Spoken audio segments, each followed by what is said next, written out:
책실마철, 이제 오늘 니체를 시작하겠습니다. 그 니체의 짜라투스트라는 이렇게 말했다라는 걸 가지고 우리가 이제 책을 좀 공부하고 니체를 알아보자고 했는데, 그 혹시 맛을 보셨는지 모르지만 이거는 쉽게 읽히거나 쉽게 이해할 수 있는 부분이 절대 아닙니다. 그래서 한 번에 못 끝날 것 같아요. 그래서 두 번은 나눠서 하려고 그래요. 이번 달하고 다음 달 두 번은 니체 특집으로 할 거고요. 오늘은 그 중에서 이 책을 본격적으로 읽기 전에 니체에 대해서 좀 알아보고 가자는 거를 오늘 할 거예요. 근데 결국은 뭐 이 책이 니체의 생각을 이렇게 담고 있는 엑기스이기 때문에 결국 똑같은 얘기가 될 거야. 다시 말해서 이번 달하고 다음 달은 반복해서 니체를 한 번씩 보는 걸로, 이제 두 번 반복해 보는 걸로 그렇게 할 거고요. 이분입니다. 1844년에서 1900년까지 사신 분이에요. 1900년이라는 게 딱, 그죠? 20세기가 시작되는 그 해잖아요. 그때 이제 자기 생을 마쳤다는 것도 약간 시사하는 바가 있는 듯한, 20세기를 연 철학자로 이 사람이 이제 생물련 가지고도 이렇게 볼 수 있는 그런 분이고요. 자, 이런 생각을 해볼 수가 있을 것 같아요. 올해 경제가 엄청 어려울 거라 그러죠. 2% 될까 말까 막 그러잖아. 성장률이. 불평등 양극화는 여전하거나 더 심화될 거라. 취업난 매우 어려울 겁니다. 역시 마찬가지로. 4월 10일 날 우리 총선을 앞두고 있죠. 그걸 계기로 아마 정치적 갈등이 엄청나게 표출될 거예요. 이 징후가 겉으로 드러날 거고, 막말, 테러, 우려스럽습니다. 팔레스타인 우크라이나 전쟁 진행 중이고요. 한반도에 핵과 관련된 사태가 생기는 거 아니야? 라는 두려움도 우리 눈앞에까지 와 있어요. 마약, 성폭력, 무슨 부동산, 전염병, 자연 파괴, 기후위기, 뭐 이런 생각 하잖아, 우리가. 인간성은 황폐화하고, 공동체는 소멸되어 가는 것 같고, 다들 각자 도생으로 내몰리고 있고, 끝없는 고통에 시달리고 있는 것 같아요, 우리 생이. 그럼 이렇게 생각하죠. 인생 뭐 이래? 뭐 이렇게 절망스러워? 이런 거에 빠지면 허무한 생각이 들기도 해. 뭐 이렇게 살아야 되나?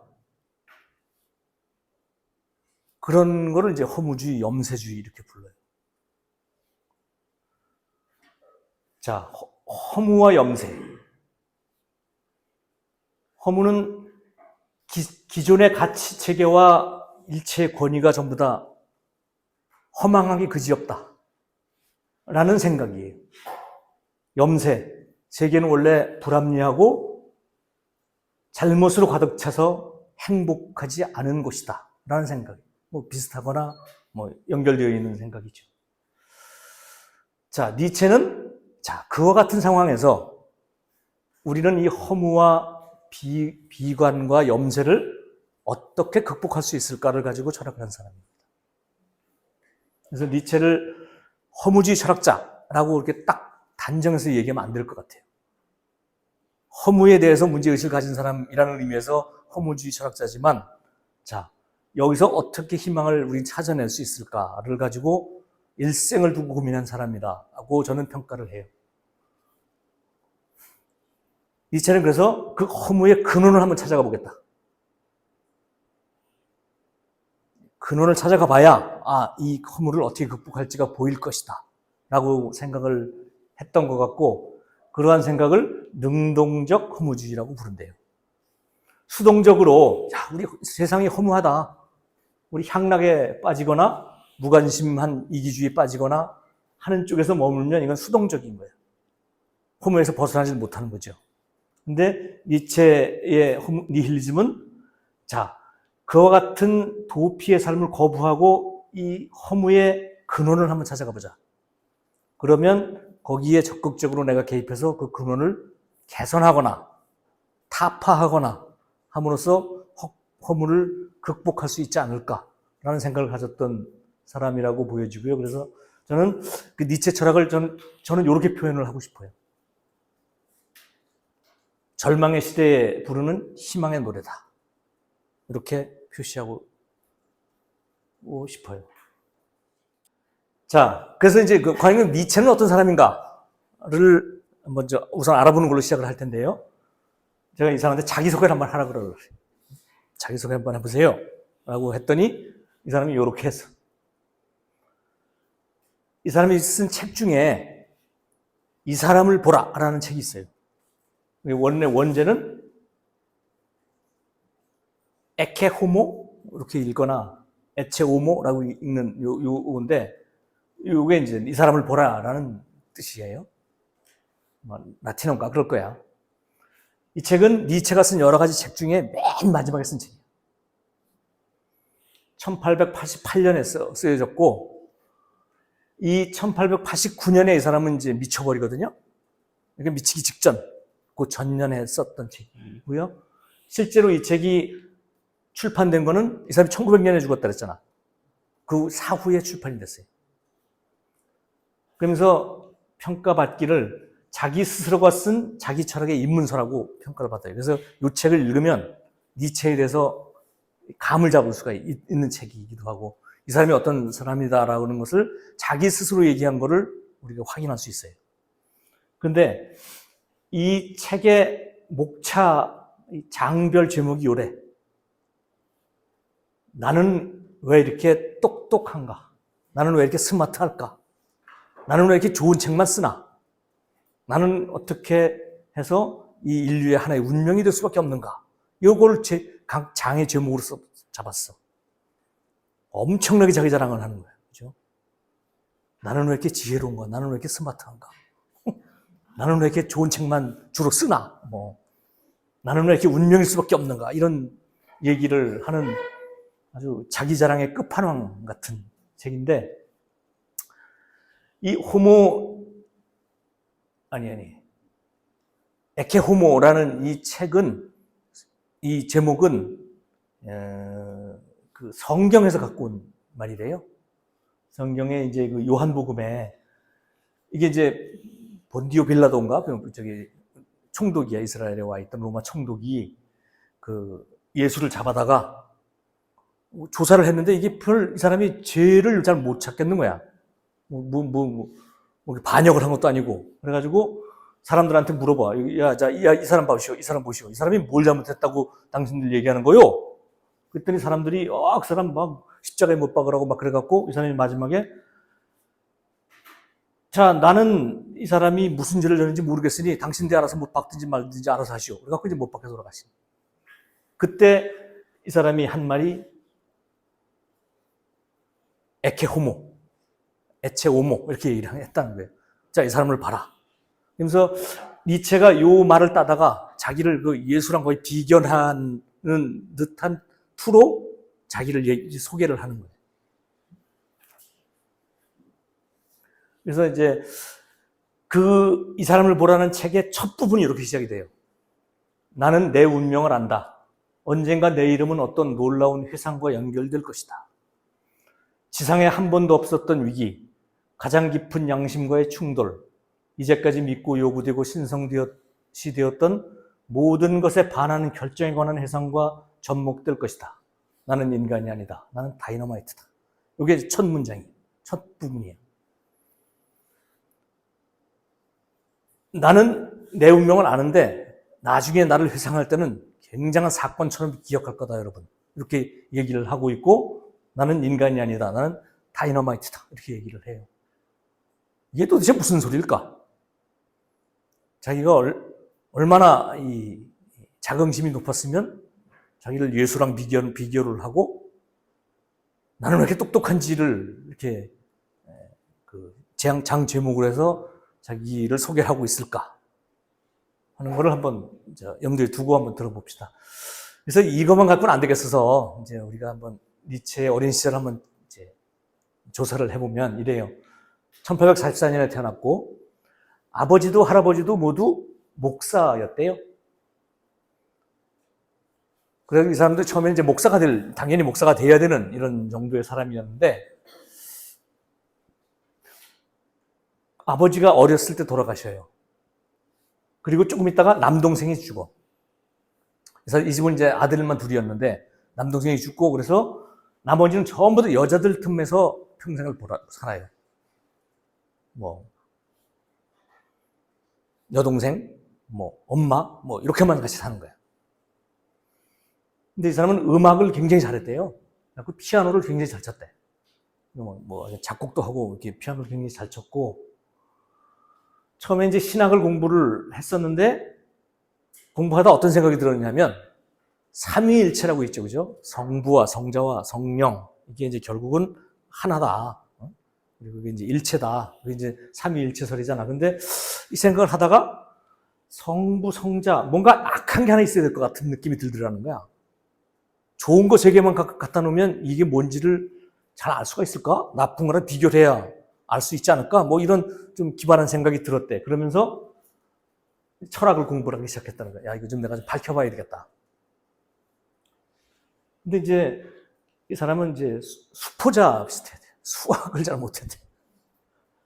근데 이제 뭘 잘했냐면 고전 문헌학을 잘했대요. 그래서 옛날 그 그리스 로마 신화 이런 거가 굉장히 꽂혔나 봐요.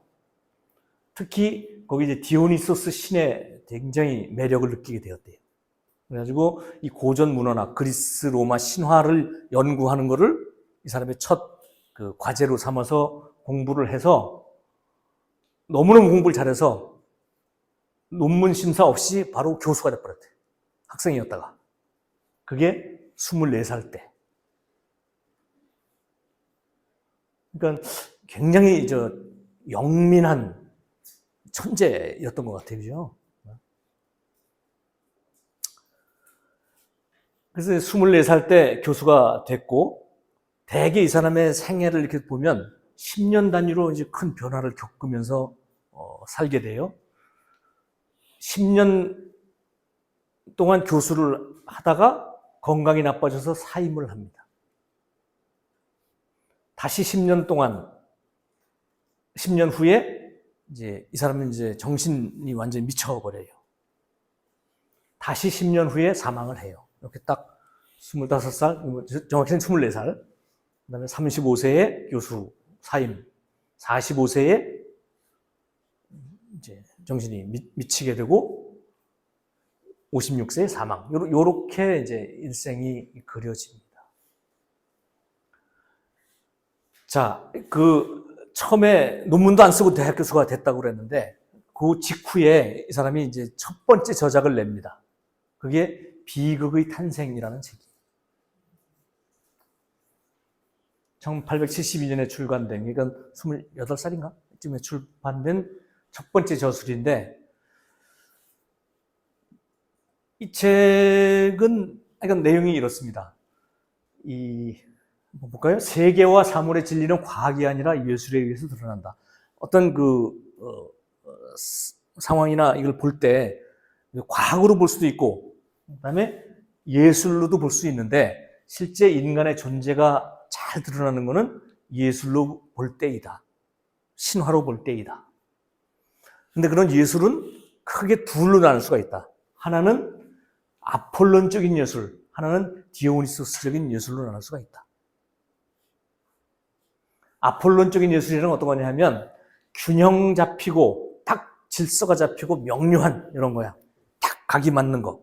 이런 예술도 있고, 또 하나는 매우 자유분방하고 이 금기에서 벗어나 있고 여러 가지 생명력으로 충일된 이런 예술도 있을 수 있다. 고대 그리스 비극이 멋진 것은 이런 아폴론적인 측면과 디오니소스적인 측면이 서로 대립을 하다가 멋지게 화해하는 과정을 그려내기 때문이다.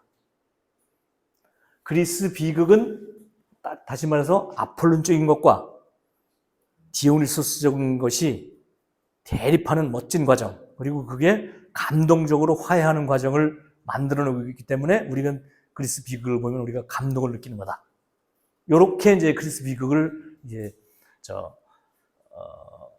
평가를 하는 이런 책이었대요. 그래서 이게 당시에 굉장히 센세이셔널한 이런 것이었고, 그래가지고 이제 많은 찬탄을 받은 그런 책이 나왔다 하는 거고요.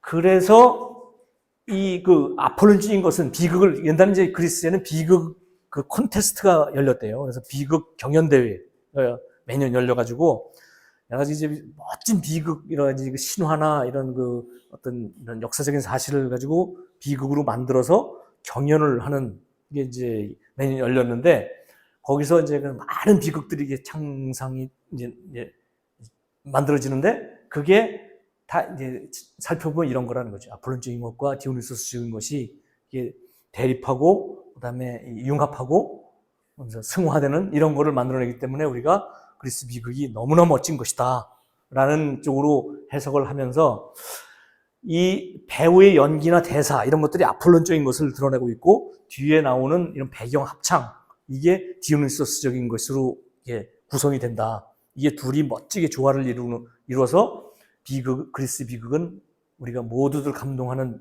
장르가 탄생이 된 거다. 이렇게 해석하는 거예요. 그래서 이게 이제 이제 아폴론 신이고요. 여기 이제 디오니소스 신인데, 이 사람은 이제 지혜, 태양의 신 이렇게 지금 돼 있고, 이 사람은 바카스예요, 바카스. 이 사람이 로마에서는 바카스라고 불러요. 이 바카스 그 신인데 술의 신이지, 술.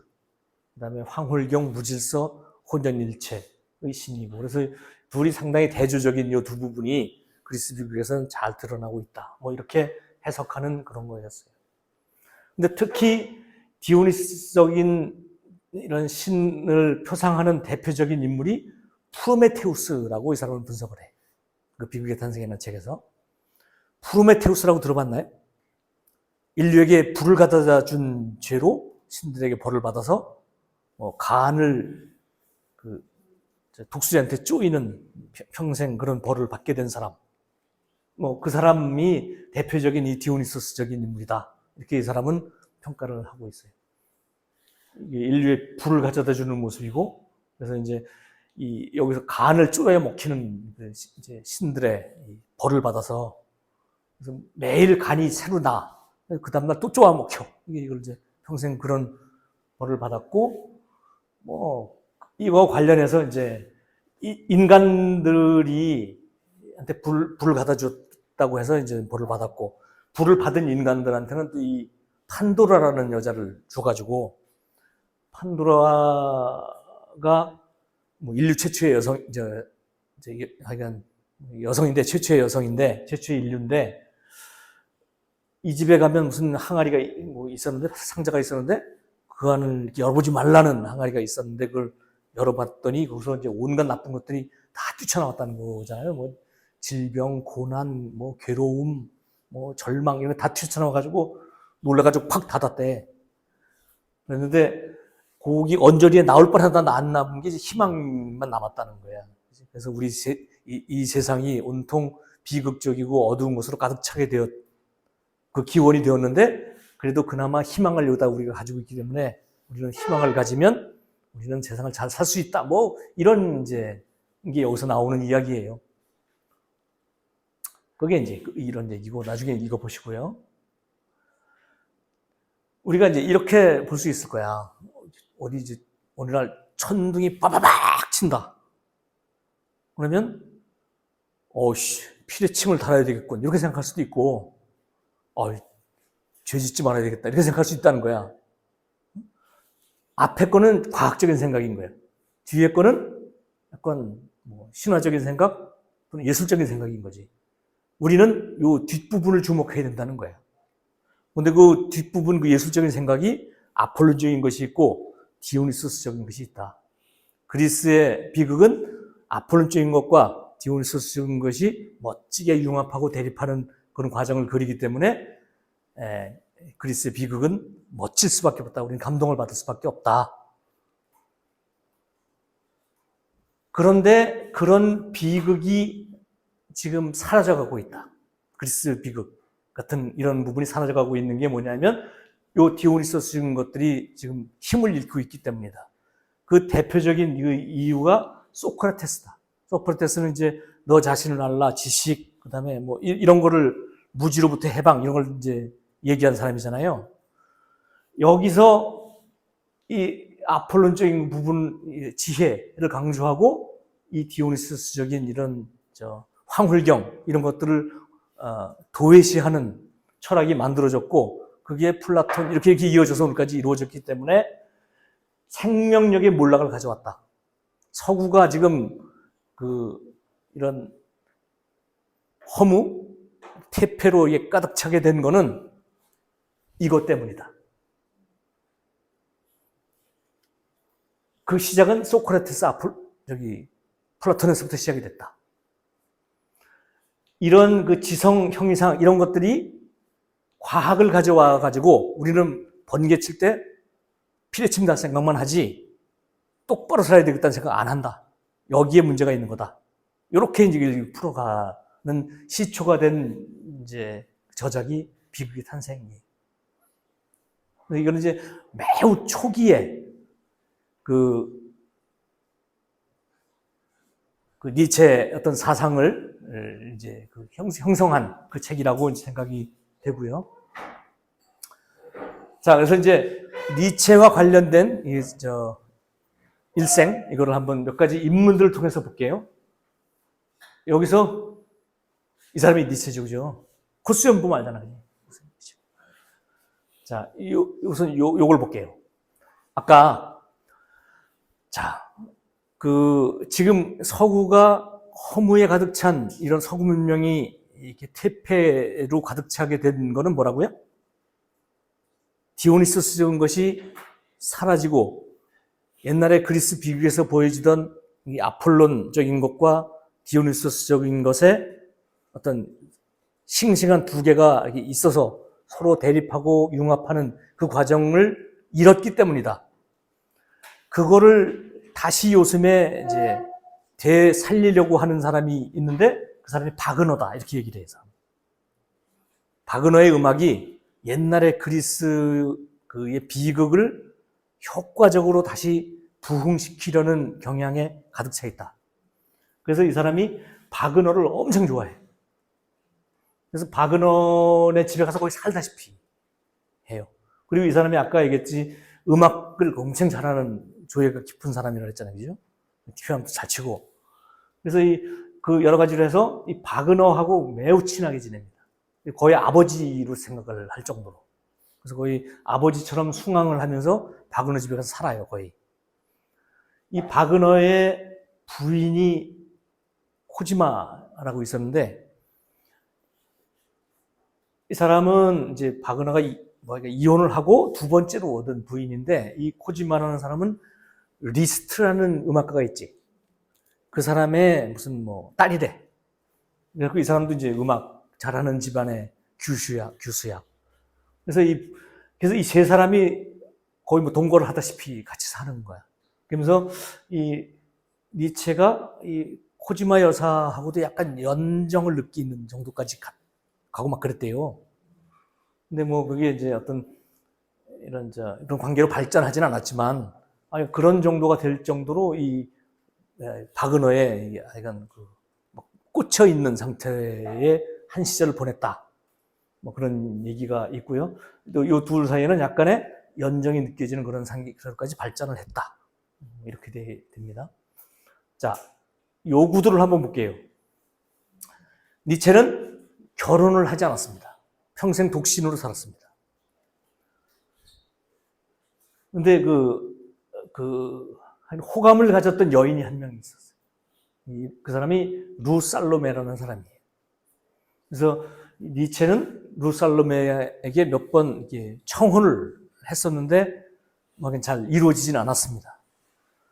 근데 또 한 명의 인물이 있는데 파울레라는 사람이 있는데 이 사람은 보면 한 5년쯤 후배야. 그죠? 니체의 5년쯤 후배고, 니체를 좋아해서 같이 어울렸던 사람이고, 이 살로메를 니체한테 소개해줬던 사람. 이 살로메는 뭐 러시아 태생의 어떤 철학을 공부했다고 유학을 와 있던 사람이었는데, 파울레가 이 여자를 니체한테 소개를 해서 둘이 서로 약간 썸을 타다가 결국은 결혼은 못했는데 그 과정이 좀 재밌어요. 이 사람이 약간 자유분방한 사람이었던 것 같아. 그래서 얘도 좋고 얘도 좋으니까 우리 셋이 같이 살자. 셋이 결혼 생활을 하자. 대신 서로 육체 관계는 안 하는 걸로 하자. 이런 결혼 조건을 내세웠대요. 그랬더니 싫겠지. 그래갖고 결국은 그런 관계에 있는 또 세 사람이 있어요. 뒤에 한 번 더 얘기할게요. 자, 요렇게 볼게요. 요 사람은 니체 여동생이에요. 근데 이 여동생, 이 사람은 어쩌면 이 올케가 될 만한 이런 사람들을 엄청 싫어했대. 그래가지고, 그냥 오빠랑 이게 연결 안 되도록 매우 노력을 많이 해가지고, 하여간 자기가 오빠를 그냥 케어를 하면서 그냥 평생을 같이 살아요. 그래서 어떤 사람들은 약간, 남녀적인 관계가 있는 거 아니야? 이런 얘기를 하기도 할 정도로 오빠한테 집착을 했던 사람이래요. 근데 이 사람은 약간, 좋은 평가를 못 받아요. 그리고, 평생을 오빠를 이렇게 간호를 하고, 이렇게 도움을 주고 했지만, 또 한때는 약간 사기를 치다 걸린 적도 있다네. 자기 결혼한 사람이랑 어디 우루과이인가 어딘가에 이민단을 모집해서 하다가 사기를 쳐갖고 걸려가지고 이 사람 남편은 자살하고 어쩌고 이렇게 막 난리 쳐갖고 다시 집에 돌아와서 오빠를 돌봤다. 근데 나중에 오빠가 죽은 후에 그 오빠의 저작료를 가지고 욕심을 부리는 바람에 니체가 나중에 잘못된 이런 평가를 받게 되는 원인을 얘가 제공했다. 이런 평을 받는 그런 여동생이 있어요. 근데 이 사람의 또 다른 하나의 단점, 문제는 뭐냐면 히틀러 추종자야. 이 엘리자베트가. 그 다음에 이 사람들, 바그너도 히틀러 추종자야. 그래서 바그너 음악을 지금도 이스라엘에서는 공연 금지가 되어 있어요. 어쨌든 그런데 이 사람이 중간에 있어갖고 이제 이렇게 히틀러하고 이제 측근인 사람들이 주변에 있게 돼서 이 사람도 오해를 받아. 쟤도 히틀러에 좀 부역한 거 아닌가? 이런 오해를 받는데 그 이유는 이 사람 때문인 경우가 대부분이래요. 이 사람이 나중에 오빠 저작권을 자기가 가지고 이렇게 막 교묘하게 이렇게 좀 잘못 왜곡해서 히틀러 나치즘에 영합하는 이런 책도 내고 이러는 바람에 오빠가 약간 나치에 가까웠던 사람인 것처럼 오해를 받게 만드는 장본인이기도 해요. 이런 몇 가지 사람들을 이제 봤고, 자, 니체 하면 생각나는 것들 제가 적어봤어요. 우선 이게 생각나지. 아까 이게 나치, 그죠? 나치와 가까웠다라는 얘기를 받게 된 게 이제 엘리자베트 때문이었다는 말씀드렸고, 독일 철학자고, 굉장히 천재고, 허무주의 철학자라고 알려져 있고, 현대 철학에 문을 연 사람이고, 이겠죠, 그죠? 망치의 철학자라는 별명이 있죠, 그죠? 다 깨부수고 새로 철학을 만들겠다. 이 허무의 근원을 다 깨부수겠다. 이렇게 얘기했던 사람이고, 결혼 안 했고, 병 속에서 살고, 나중에 10년은 거의 이제 정신이 미친 상태에서 살았고, 대표적으로 유명한 말이 신은 죽었다는 말이고, 이런 게 막 생각나. 이건 또 뭐야, 말. 나중에 알려드릴게요. 영혼회귀 사상. 이 니체의 이 철학이 어렵다는 느낌을 갖게 한 게 영혼회귀 사상 때문이죠. 자, 현대 철학자, 현대 철학의 문을 연 5명, 우리 지난번에 얘기했죠. 이 5명, 그죠?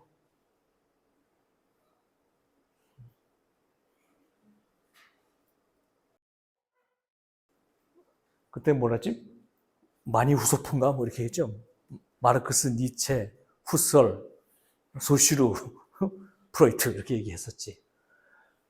그리고 고 현대 철학으로 넘어가는 징검다리 역할을 했던 사람이 쇼펜하우어였다. 이렇게 얘기했었고요.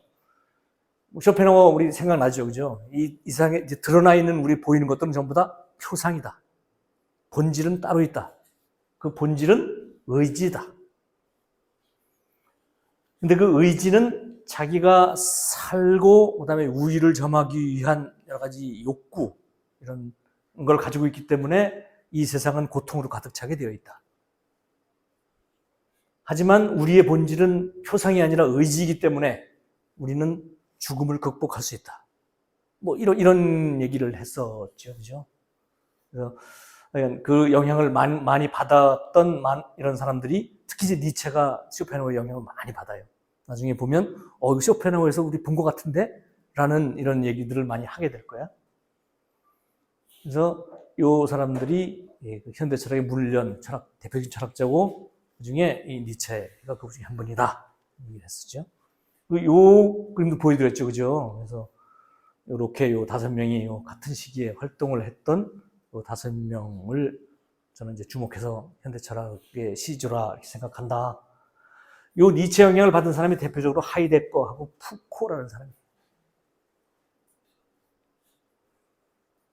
하이데거는 우리가 했죠, 그죠? 2번째 시간에 했나? 이렇게 얘기했죠. 현존재, 다자인, 현존재는 자기 존재 자체에 대해서 질문을 던질 수 있는 존재이다.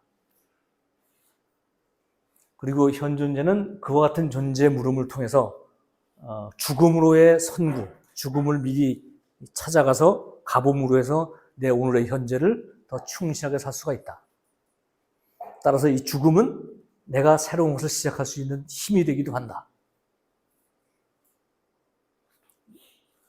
그러면서 그 대표적인 존재와 시간이라는 것이었고, 나중에 어떤 자연, 또 자연이 주는 어떤 위안과 또 시, 이런 것들이 내 존재를 드러내는 매우 효과적인 수단이 될 수 있다.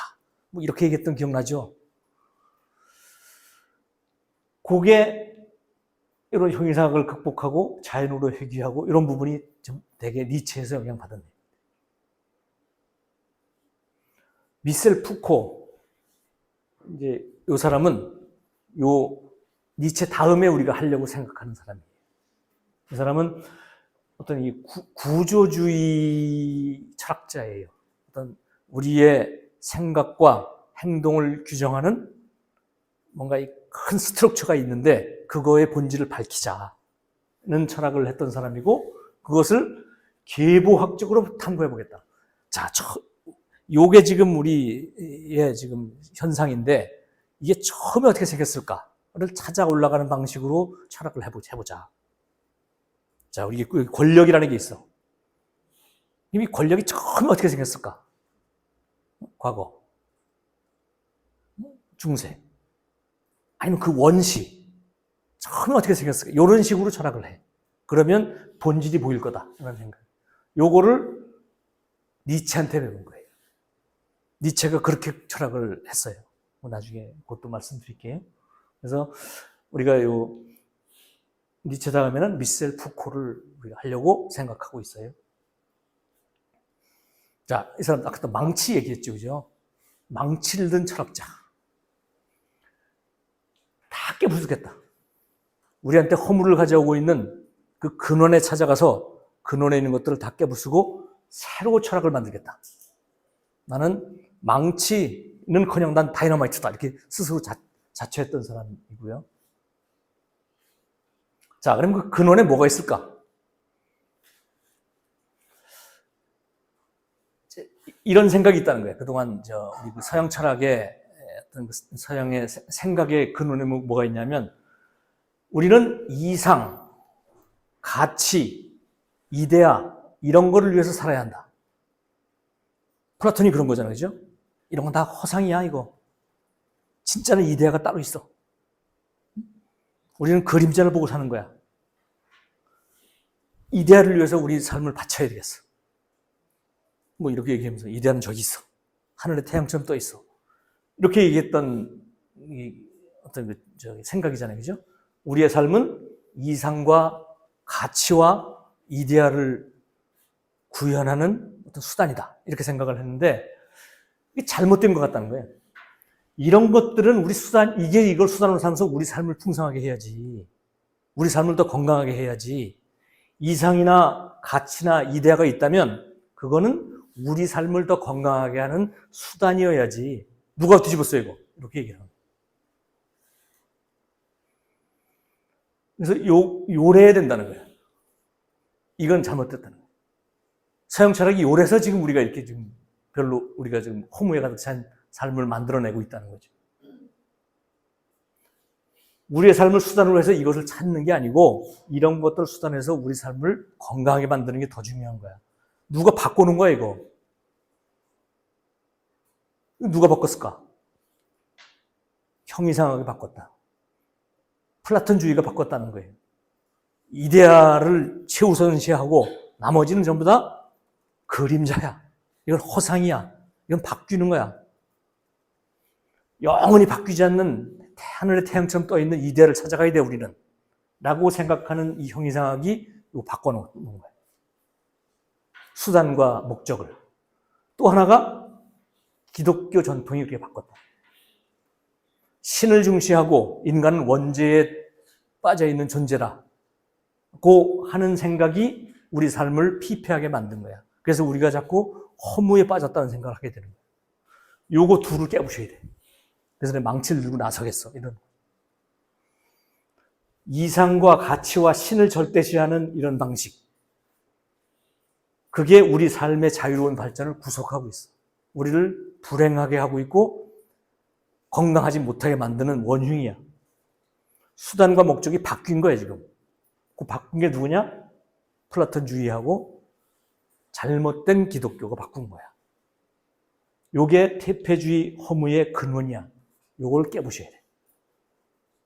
뭐로? 망치로 또는 다이너마이트로 이렇게 얘기를 하는 거죠. 이거는 전부 다 그림이야. 아니죠. 허상이야. 그림자야. 우리는 일리가 해야 돼. 이렇게 나눠서 보는 거예요, 세상을. 현상세계와 이데아 이렇게 나눠보는 생각. 현상세계와 이데아 이거는 존재하지만 이거는 언젠가 없어질 것들이야. 이게 본질이고 이거는 그림자야. 영원 불변하고 이거는 계속 바뀌어갈 거야. 언젠가는 사라질 거야. 이 이데아는 현상의 근거이고 인식의 근거야. 라는 생각. 이거는 아니야.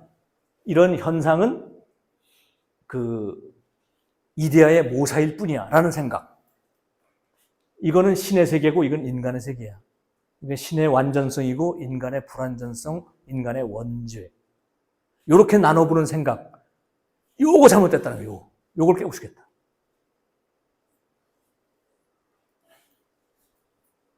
그걸 한마디로 뭐라고 얘기했냐면 신은 죽었다. 이렇게 얘기를 했다는 거예요, 사람은. 뭐 신이 어디 갔다가 병이 걸려 돌아가신 게 아니고 신은 죽었다는 게 잘못된 이 이원론, 이데아와 현상을 구분하는 생각. 이것은 옳고 이것은 그르다는 생각. 그거를 한마디로 줄여서 신은 죽었다. 이렇게 얘기를 했다는 거죠. 잘못된 형이상학 내가 죽이겠다. 잘못된 기독교적인 생각 바로잡겠다. 그거를 신은 죽었다. 이렇게 표현했다는 거죠. 플라톤주의는 끝났다. 또는 기독교의 어떤 사후에 우리가 구원을 받겠다는 생각, 지금의 삶은 허망하다는 생각, 이것을 바로잡겠다는 생각이 바로 이거다. 그거를 이 사람의 책에서 볼게요.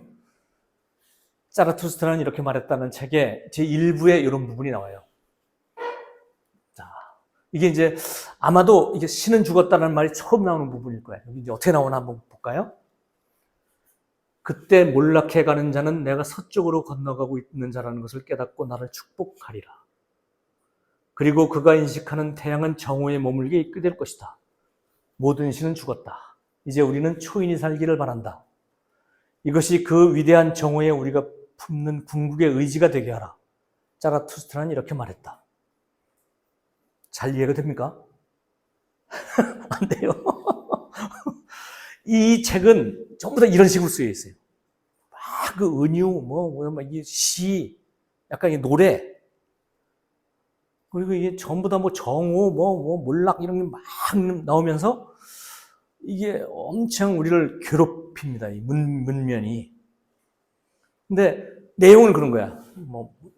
하여간 몰락하는 자가 있는데 나를 축복하리라 이러고, 우리 태양은 정오에 지금 떠 있다고 그러고, 신은 죽었고 이제 신 대신에 초인을 불러오자 이렇게 얘기하고, 그러기 위해서는 우리는 의지를 가져야 된다 이렇게 얘기하잖아. 그런 건 알겠죠, 그죠? 이게 뭔지 모르지만. 그래서 여기 이제 키워드가 이런 걸 거야. 정오, 자, 신이 죽고 초인이 살고, 그다음에 우리가 의지를 갖고 이런 거랍니다. 자, 정오가 뭡니까? 정오. 12시지 12시. 해가 딱 중천에 떠 있는 시간. 그때부터 해가 이제 지기 시작하는 시간이에요. 그죠? 지금 우리가 그런 시기라는 거예요, 지금. 정오야, 지금 정오. 해가 딱 중간에 떠 있어. 이제부터 몰락해 갈 거야. 지금까지의 나를 몰락시켜야 돼. 다 잊어버려야 돼. 지금까지의 나를 넘어서야 돼. 그래야 신이 죽고 초인이 와. 그 시간이라는 거지, 지금 정오. 자, 그래서 신이 죽은 다음에 초인을 우린 받아들여야 돼. 신의 죽음을 대신하는 내 운명을 사랑하는 어떤 사람, 어떤 존재. 자, 이 이데아를 중시하고 내 삶을 그 수단으로 삼던 이거를 바꾸겠다는 거 아니에요, 그죠? 내 삶을 중심에 놓겠다. 내 삶을 사랑하겠다. 내 운명을 사랑하겠다. 그거를 상징하는 인물이 초인인 거야. 초인이 살고 내 생을 축복하는 사람. 그런 일단 정도의 일단 이미지를 가져보세요.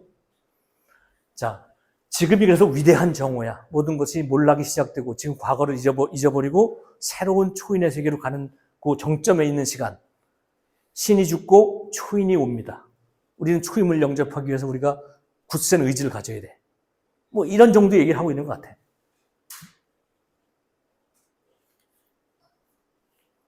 이제 앞으로 가면서 조금씩 이제 클리어해질 거예요. 자, 신이 죽고 초인을 탄생시켜야 한다. 아까 신이 죽는 게 뭐라고요? 형이상학적인 이분법을 죽이고 잘못된 기독교적인 전통을 죽이고 내 삶을 중심에 놓는 쪽으로 바꿔놓겠다는 거였잖아요, 그죠? 자, 그걸 이제 신이 죽었다 이렇게 표현을 했고, 초인을 탄생시켜야 된다. 이거는 기존의 자기를 넘어서서 이제 정오야. 지금부터는 몰락해 갈 거야. 과거의 나는 잊어버려. 먼 미래에 초인이 오실 거야. 이 초인은 우리의 허물을 우리로부터 구원해 줄 사람이야. 우리를 허물로부터 구원해 줄 사람이고, 이 내 생을 사랑하고 내 삶을 충실하게 만들 어떤 존재야. 그게 이 사람은 자라투스트라라고 얘기합니다. 자라투스트라는 이렇게 말했다. 지금 초인의 얘기를 들어보자. 이런 얘기인 거죠. 아까 그 그리스 비극에서는 프로메테우스 얘기를 하는 거예요. 이게 다 같은 사람인 거예요.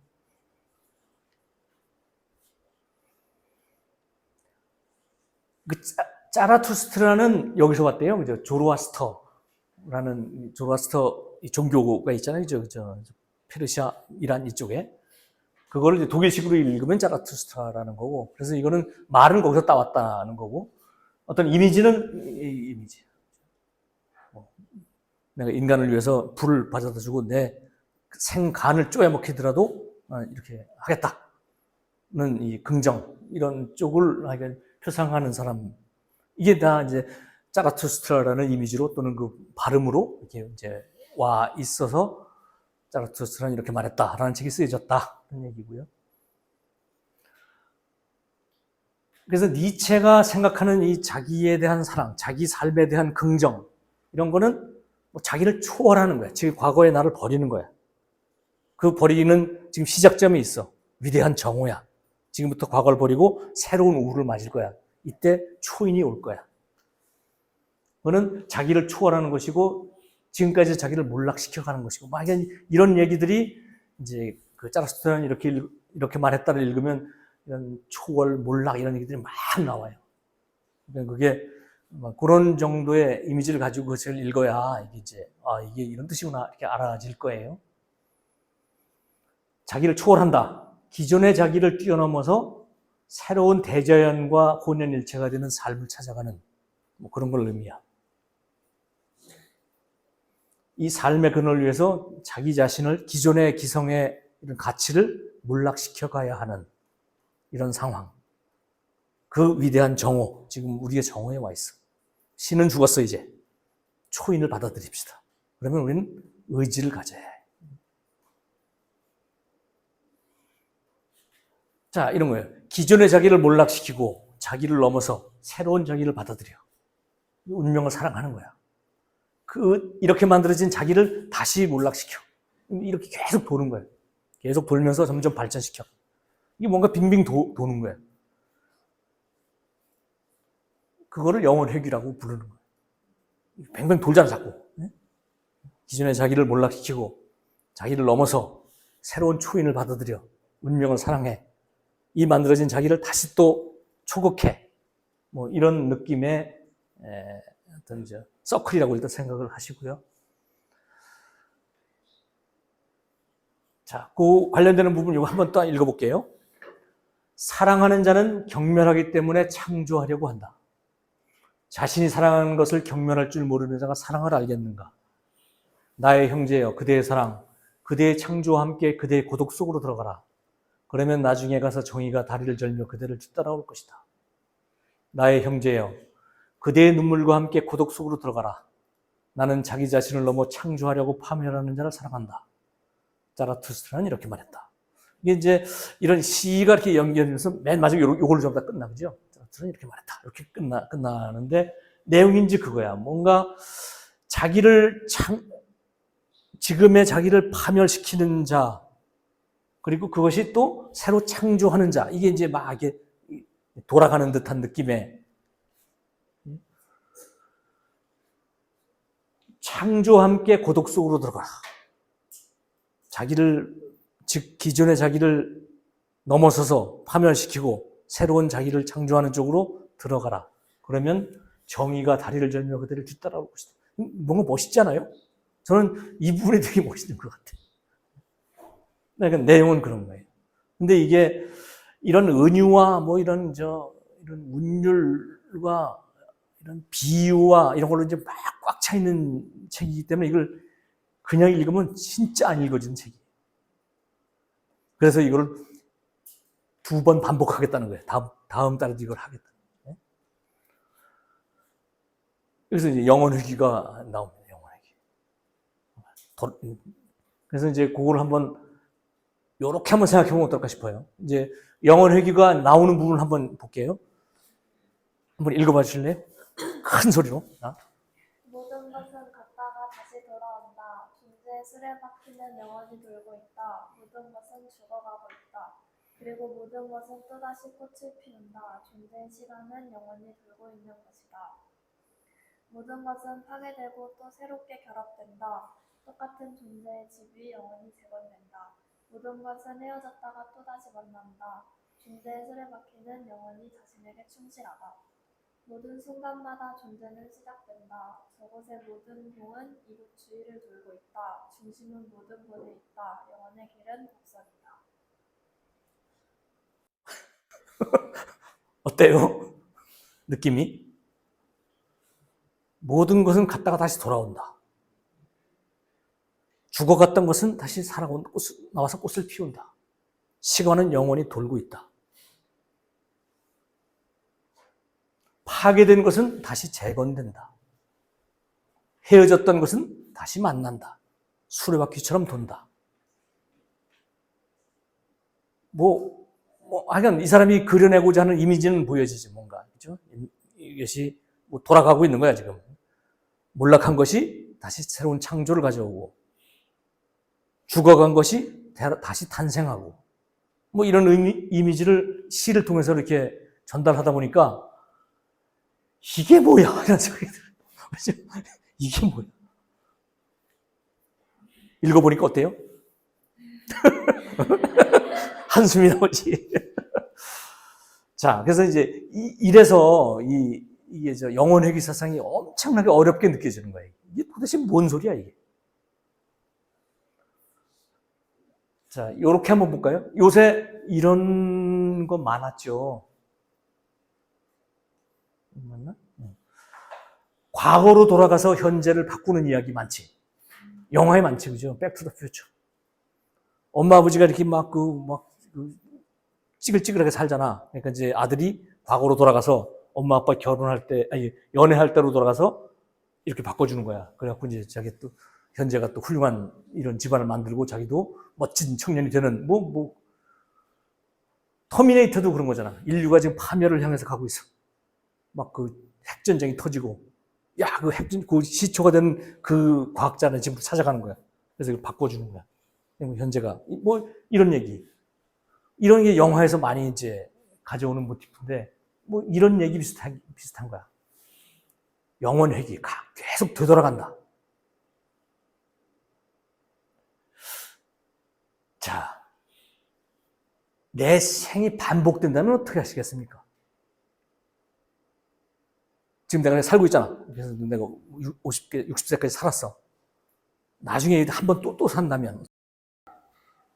은빈 씨, 어떡할래? 왜 힘들어?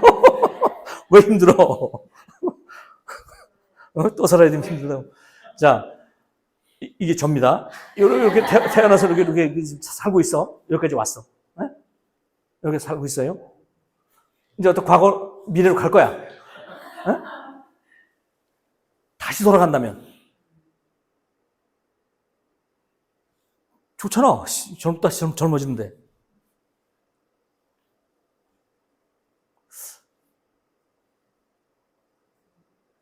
호영 씨, 만약에 내 생을 똑같이 한 번 더 산다면 하시겠습니까? 왜?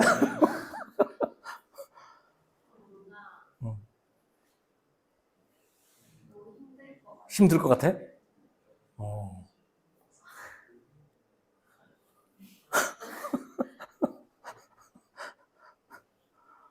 은상 씨, 자기 생을 한 번 더 살게 해주겠어, 내가. 그러면 똑같이. 하실라고? 비트코인을 사겠다고? 아니, 그런 거 말고 지금 산 거랑 똑같이 산다니까? 이렇게 돌아가서 공부 열심히 하고 훌륭한 사람 되는 거 아니야. 똑같이 한 번 더 사는 거야. 왜? 니체가 얘기하는 게 그거예요. 이거는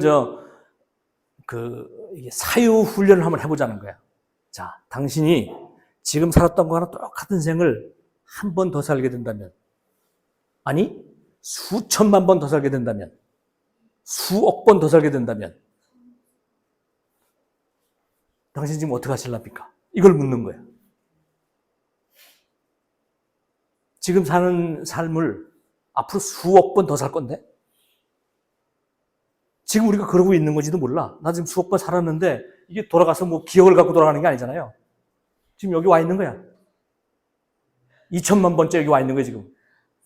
지금하고 똑같은 거야. 지금이 그렇다고 생각할 수 있다는 거야. 그러면 지금 당신은 어떻게 사시겠습니까?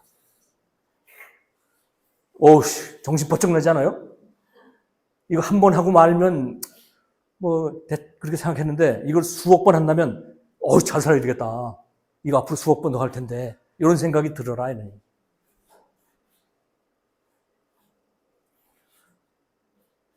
그걸 이 사람의 저자기를 통해서 볼게요. 너는 지금 살아있고, 살아왔던 삶을 다시 한번 살아야 하고, 또 무수히 반복해서 살아야 한다. 거기에 새로운 것은 아무것도 없다. 내 생에 일일이 열거하기 어려운 크고 작은 일들이 내게 다시 일어날 것이다. 어떡하시겠습니까? 오늘 이렇게 오는데 바람이 휙 불어가지고 나비가 하나 굴러갔어. 이런 것까지 다 똑같아요. 앞으로 수백만 번 살 때 아주 작은 것까지도 다 똑같다. 그렇다면 지금 어떻게 하시겠습니까? 어떤 사람은 아이씨 뭐 이래 이렇게 할 수도 있고 정신 바짝 차려야 되겠다. 한 번만 살았는데도 지금 내가 자살해야 되는 판인데 앞으로 수억 번 더 산다는데 진짜 자살해야 되겠다. 야, 술 치워. 나 책 갖고 와봐. 이렇게 할 거다. 이렇게 할 거라는 거예요. 그렇게 살으라는 거예요. 그런 사유훈련을 한번 해봐라. 그래서 이렇게 얘기를 해요. 이렇게 계속 돌아간다. 또 돌아가고, 왔던 게 돌아가고, 몰락했던 것이 다 창조되고, 죽은 게 다 살아나고, 영원히 돌아간다고 쳤어. 그때, 에이씨, 이게 뭐야? 라고 생각하는 놈은 종말 인간이 될 것이다. 인간 말종이 될 거다. 인간 말종. 실제로 레스트맨이라고 썼어요. 이 사람이 용어야. 여기서 긍정을 찾아오는 사람, 진짜 잘 살아야겠다 라고 하는 사람은 초인이 될 거야. 당신 인간 말종이 되시겠어요? 초인이 되시겠어요? 이걸 물어보는 거예요. 영혼의 길을 통해서. 지금 한 번 산다고 했을 때랑 수백만 번 산다고 했을 때랑 지금 달라지는 건 없어. 지금 똑같아. 어차피 그 기억을 갖고 사는 게 아니기 때문에. 한 번 산다고 생각해도 되고 수억만 번 산다고 생각해도 돼. 어차피 똑같으니까. 자, 수억만 번 산다고 생각하고 당신은 절망을 발견하시겠습니까? 희망을 발견하시겠습니까? 희망을 발견하는 자, 초인이 되셔라. 요 얘기를 하는 거. 그거를 아모르 파티라고 불러요. 사랑, 파티, 이게 운명을 사랑하라. 내 생을 사랑하라. 그래서 영원 회귀를 인정한다는 것은 자기의 운명을 사랑하는 것이다. 아모르 파티다. 자, 내 생이 영원히 반복되기를 바랄 정도로, 지금처럼 나 산다면 한 번 더 살고 싶어. 아니, 수천만 번 더 살고 싶어. 나 그래도 이렇게 살 거야. 나 지금 최선을 다해 살고 있어. 그렇게 살아라. 좀 센 걸 요구하는 것 같긴 해. 그죠? 그러면서 이 운명의 어떤 삶에 대한 그들의 사랑이 최고의 희망에 대한 사랑이 되게 하라. 그리고 그대들이 최고의 희망이 삶에 대한 최고의 사상이 되게 하라. 이 운명애를 얘기합니다. 그렇게 살아라. 그거는 영혼의 길을 인정하는 방식으로 사는 것이다. 수천만 번 더 살아도 난 이렇게 살 거야. 난 이렇게 사는 거 또 한 번 더 하는 나 싫어요 하면 이건 뭔가 좀 개선할 여지가 있는 거야. 호영 씨. 개선할 여지가 있는 거야.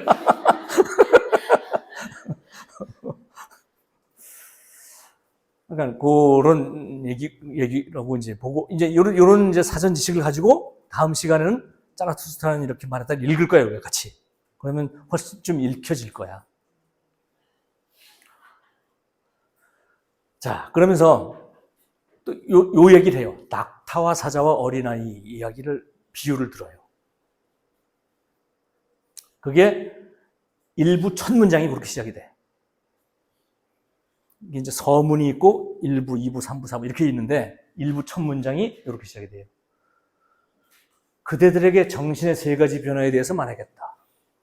즉 어떻게 해서 정신이 낙타가 되고 낙타가 사자가 되며 사자가 어린아이가 되는가에 관한 이야기다. 그러니까 짜라투스트라는 이렇게 말했다는 책은 요 얘기를 하기 위해서 하는 것이다. 이렇게 처음에 딱 선언을 하고 들어가요. 정신이 어떻게 낙타가 되고 낙타가 어떻게 사자가 되고 사자가 어떻게 어린이가 되는가 에 관한 이야기를 지금부터 하겠다. 요게 요 책의 주제일 거예요. 근데 도대체 뭐 낙타가 왜? 이런 생각이 들겠죠, 그죠?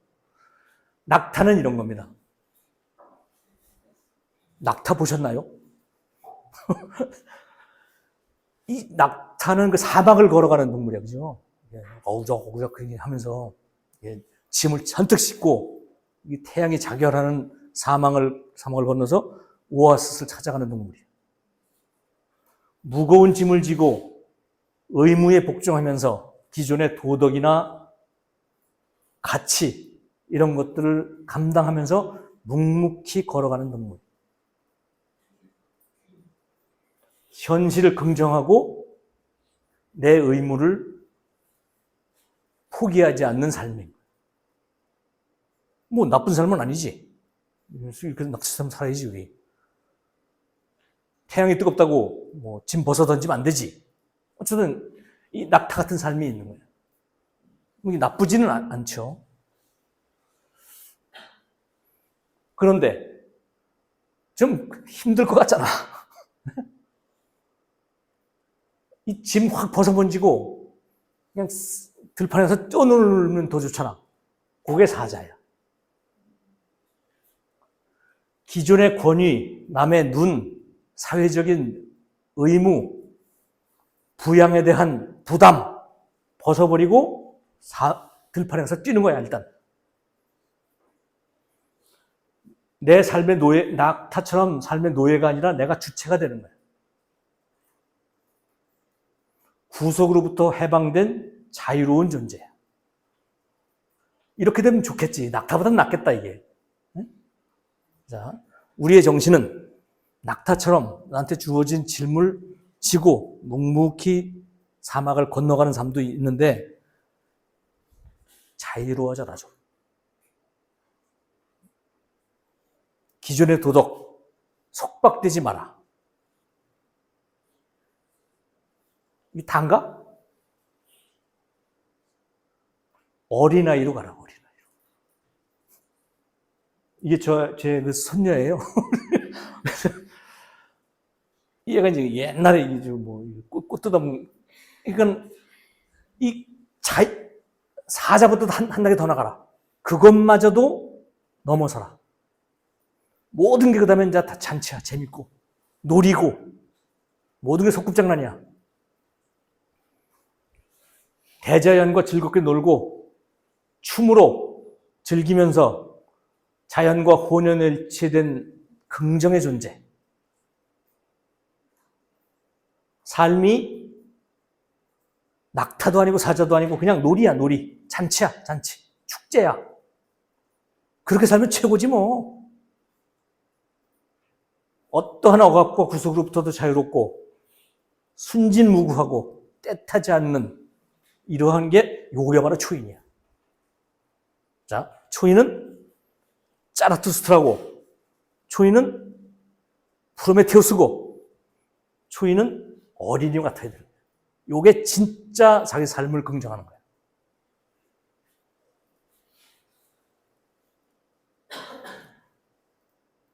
그 얘기가 짜라투스트는 이렇게 말했다 해서 그 얘기를 하는 거죠. 낙타에서 사자로, 사자에서 어린아이로 우리를 이끌어가는 힘은 가져야 되는데 그걸 나는 will to power라고 부르겠다. 힘의 의지라고 부르겠다.